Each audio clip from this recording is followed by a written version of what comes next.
مالک کے حضور جب بندہ عزت سے سر جھکا دیتا ہے اللہ کی رحمتیں بندے پہ نازل ہوتی ہے۔ ایک روایت میں آتا ہے جب بندہ نماز کے لیے کھڑا ہوتا ہے، ابھی اس نے سجدے میں جانا ہوتا ہے، ابھی وہ قیام ہی کرتا ہے، اللہ فرماتا ہے میرے بندے کے گناہ جو ہیں اس کے بدن سے نکال کے ایک سمت کر دو، تاکہ میرا بندہ اس حالت کے اندر میرے حضور حاضر ہو کہ وہ گناہوں سے پاک اور صاف ہو۔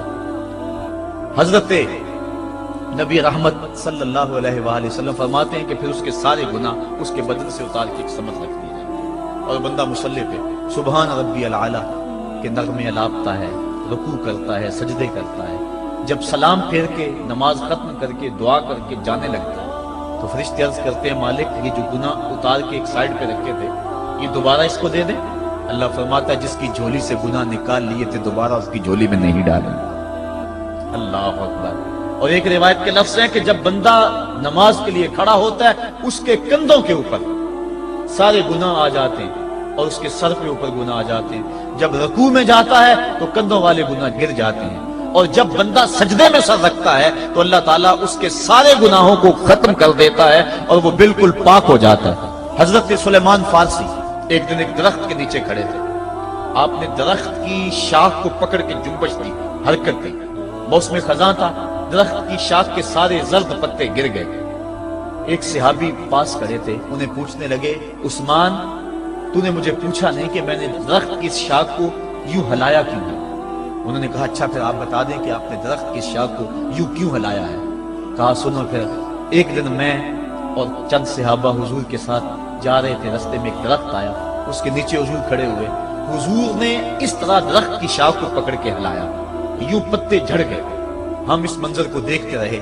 حضور علیہ السلام نے فرمایا سلمان فارسی تو نے مجھے پوچھا نہیں کہ میں نے اس درخت کی شاخ کو یوں کیوں ہلایا ہے؟ تو میں نے عرض کی حضور آپ بتا دیں کہ آپ نے کیوں ہلایا ہے؟ فرمایا سلمان جس طرح اس درخت کی شاخ کو ہلایا گیا اور سارے پتے جھڑ گئے، جب کوئی بندہ سجدے میں سر رکھتا ہے نماز پڑھتا ہے اس کے سارے گناہ دھل جاتے ہیں اور وہ پاک اور صاف ہو جاتا ہے۔ ایک دن فرمایا صحابہ اگر کوئی بندہ اس کے گھر کے سامنے سے نہر گزرتی ہو اور وہ دن میں 5 مرتبہ اس نہر کے اندر غسل کرے تو بتاؤ اس کے بدن کے اوپر کوئی میل کچیل رہ جائے گا؟ عرض کی نہیں۔ فرمایا اس طرح جو 5 نمازیں پڑھتا ہے اس کے بدن کے اوپر گناہوں کا میل نہیں رہتا۔ فرمایا الصلاۃ معراج المومنین، نماز مومنوں کا معراج ہے۔ عماد الدین الصلاۃ، نماز دین کا ستون ہے۔ حبب الی من دنیاکم ثلاث، الطیب والنساء وجعلت قرۃ عینی فی الصلاۃ، مجھے تمہاری دنیا سے صرف 3 چیزیں پسند ہیں، خوشبو، منکوحہ بیویاں اور میری آنکھوں کی ٹھنڈک نماز میں رکھی ہے۔ اور حضور نے یہ بھی ارشاد فرمایا من ترک الصلاۃ متعمدا فقد کفر، جس نے جان بوجھ کے نماز چھوڑی گویا اس نے کفر ہی تو کیا، یعنی کافروں والا کام کیا۔ حضرت امام فخر الدین رازی نے تفسیر کبیر میں لکھا حافظوا علی الصلوات والصلاۃ الوسطی، اس آیت کریمہ کے تحت ایک عورت مدینے کی گلیوں میں چیخ رہی ہے اور کہنے لگی مجھے حضور کے در کا پتہ بتاؤ۔ حضور کی چوکھٹ کا پتہ بتلایا گیا، وہ حاضر ہوئی۔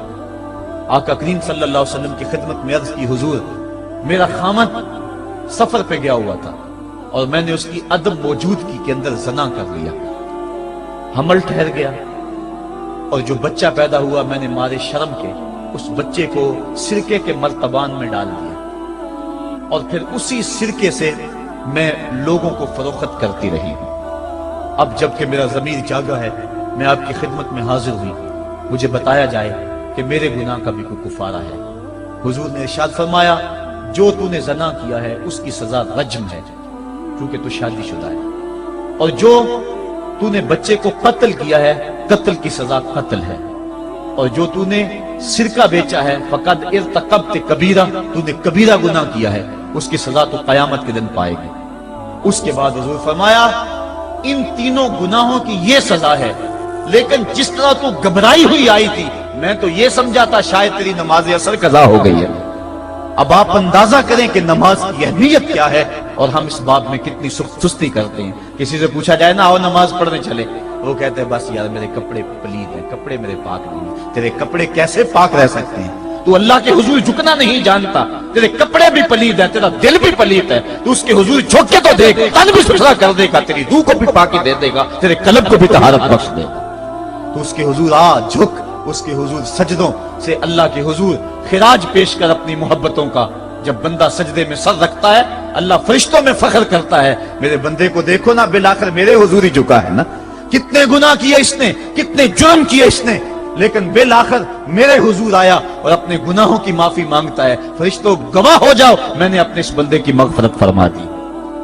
تو اللہ کے حضور نماز پڑھنے والا، بلکہ ایک روایت مسند امام احمد بن حنبل میں موجود ہے، حضور فرمایا جب بندہ نماز کے ارادے کے لیے اٹھتا ہے اور وضو کرنے کے لیے جب پانی کا پہلا قطرہ چلو پہ لیتا ہے، جو ہی اس کے بدن سے وضو کا پانی چھوتا ہے اللہ اس کے گناہوں کو معاف فرما دیتا ہے۔ جس نماز کے قصد کے لیے اٹھیں اور وضو کریں اور پانی چھوتے ہی گناہ معاف ہو جائیں، اگر اس نماز کا اعلیٰ درجہ سجدہ کر لیا جائے تو پھر مالک کی کتنی رحمت نازل ہوگی۔ یہ کتنی بڑی دولت ہے، یہ کتنا بڑا سرمایہ ہے جس سے ہم لوگ محروم رہ جاتے ہیں۔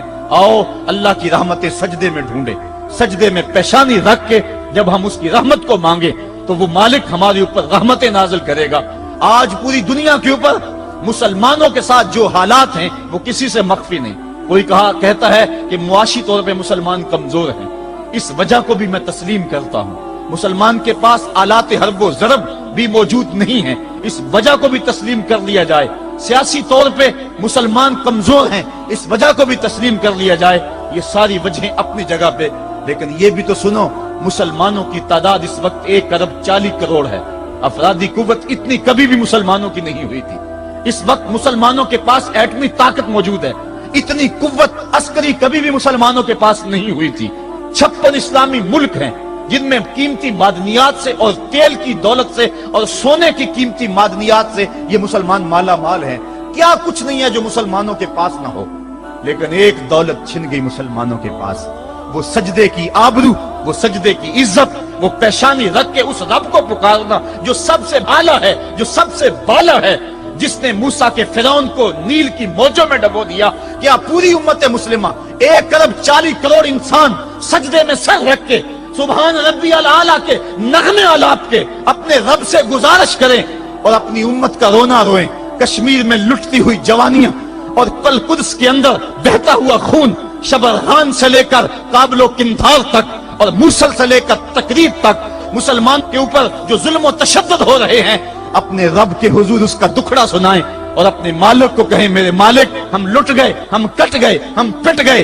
اسلحے بھی موجود، افرادی قوت بھی موجود، سیاسی طاقتیں بھی موجود، لیکن اس کے باوجود مسلمان دبتا چلا جا رہا ہے۔ اسی کشتی کو ہے خوف تلاطم صد حیف منہ موڑ دیے تھے جس نے بڑھتے ہوئے طوفانوں کے، جو 300 ہو کر جرأت اور وہ طاقت اور وہ عظیمت کی داستانیں رقم کرتے ہیں کہ مالک تو بھی اس دن کو یوم فرقان کہہ کے پکارتا ہے۔ آج وہ امت بیچ منجدار کے اس امت کی کشتی ہچکولے کھا رہی ہے۔ ہماری فریاد، ہمارا استغاثہ تیرے سے ہے، میرے مالک ہمارا کھویا ہوا وقار بحال کر دے اور اس امت کو اس مرتبہ کمال تک پہنچا دے جس مرتبہ کمال تک یہ امت پہلے پہنچی تھی، اور ان کا کھویا ہوا وقار بحال کر دیا جائے۔ آج بھی ہم اگر سجدوں سے اپنے رب کو منا لیں اور وہ روٹھا ہوا رب آج بھی ہماری مدد کے لیے آ جائے تو پھر کوئی قوت، کوئی طاقت ہمیں نہیں لتاڑ سکتی۔ آئیے ہم سجدے سے اپنے مالک، اپنے خالق اور اپنے رازق کے حضور اپنی محبتوں اور اپنی الفتوں کا خراج پیش کریں۔ نماز ایک ایسی عبادت ہے جس کا حکم قرآن میں 750 مرتبہ کے قریب دیا گیا۔ اور ایک آخری بات عرض کر کے اپنے موضوع کو سمیٹنا چاہوں گا۔ میرے اور آپ کے آقا مولا حضور نبی رحمت صلی اللہ علیہ وسلم پر جب وقت آخر آیا تو آخری وصیتیں جو حضور نے اپنی زندگی میں کی وہ کیا تھی؟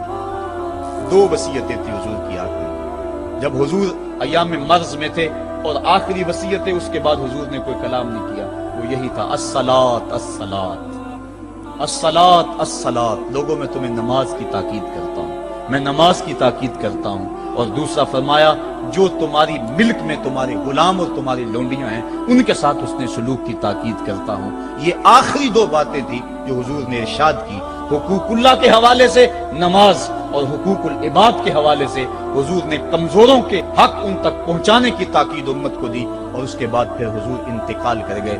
آئیے ہم سجدوں سے اپنے رب کو راضی رکھیں۔ اللہ مجھے آپ کو توفیق دے۔